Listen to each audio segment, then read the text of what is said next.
Salam, hər vaxtınız xeyir olsun. Çox hörmətli xanımlar və cənablar, değerli sosial şəbəkə izləyicilərimiz.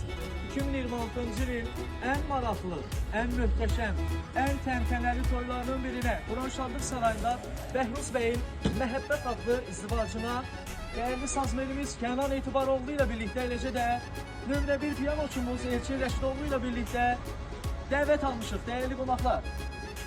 Təşəkkür edirəm müəllim, var olun. Mən də Bəhruz dostumuzu təbrik edirəm. Allah da dostumuzu xoşbəxt eləsin. Allah da bizə həmişə qoyarlı verir.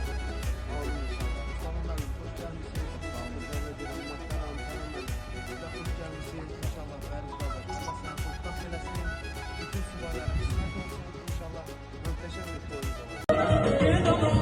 olur.